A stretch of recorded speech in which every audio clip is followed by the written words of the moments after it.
So hello there and welcome back to another video of mine. Today I have a button selector panel to show you. It's again for version 1.7. PallaPalla showed something like this in 2017, I think. But his was 16 times 5 and this is 32 times 6. So this is 192 options to choose from, which I think is quite impressive.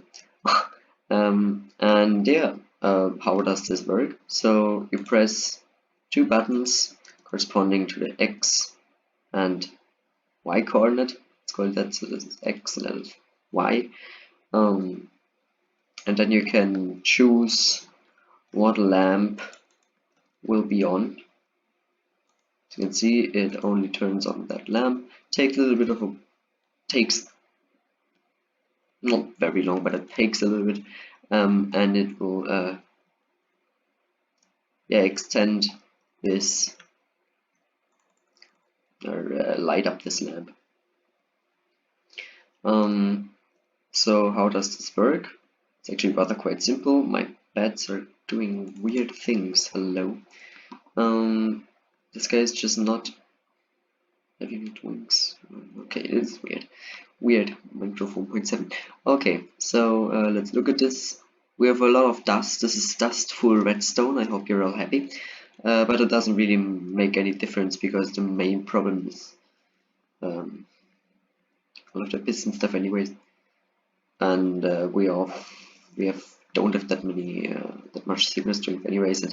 And yeah, it's not really important. Okay, let's quickly go over how this works.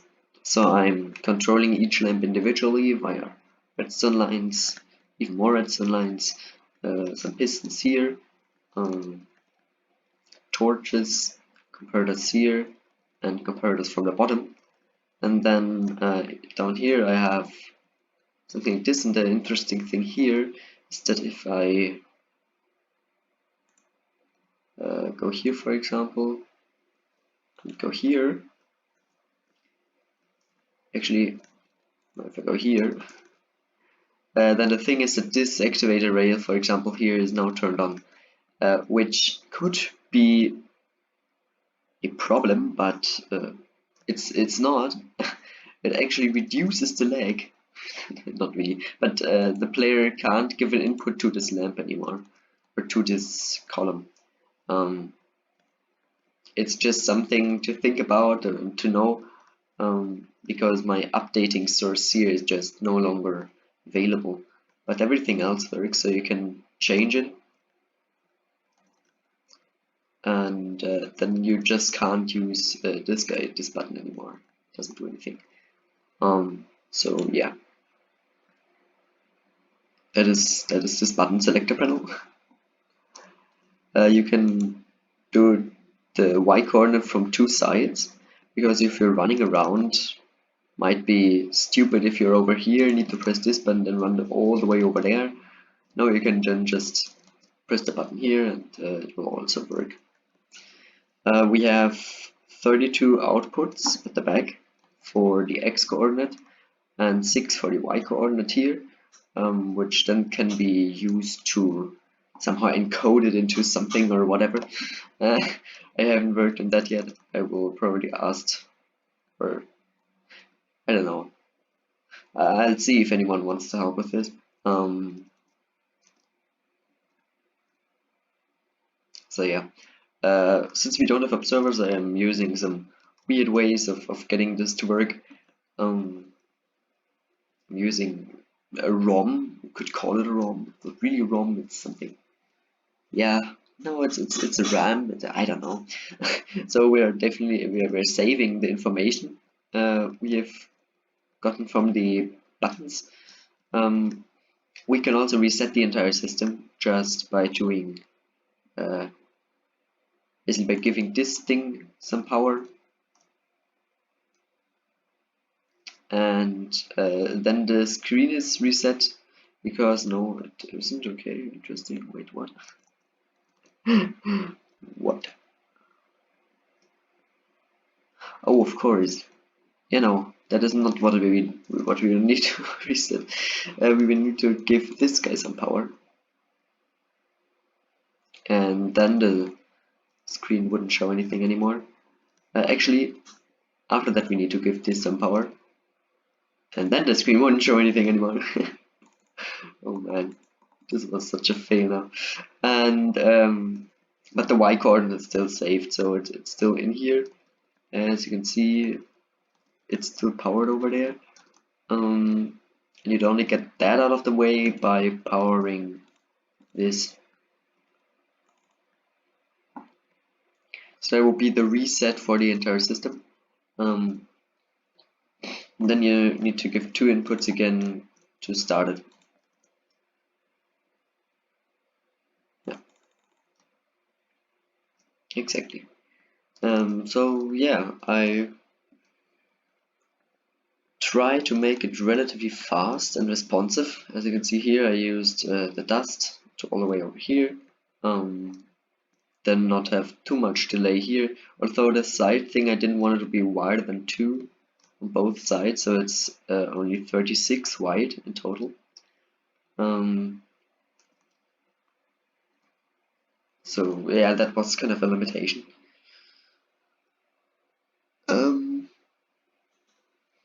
Yeah, I guess that was it.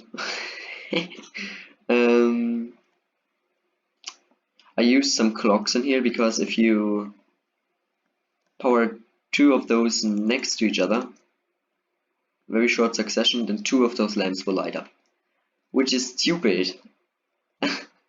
And the problem is that it gets saved like that into here. And another problem is that it would have, that this signal here can be too long. So this thing would only accept a relatively short signal because it would directly reset itself here. So what I need to do is when we get long signal, for example something like this, then I need to make sure that I continuously update this piston so that when this signal turns off, I can push it back down. Yeah. So I've also tried to make this relatively leg friendly. We have cauldrons here. Well, I didn't have any other choice, but still, Erzendas is only cycling between 3 and 1 here, and 2 and 0 here, so it's alright. Then you can reset it again by pressing another button. Then you can choose the one you actually wanted. Alright, I guess that was it for this. It's a relatively simple thingy. If you want to have this should still work in 1.16 and above and so on.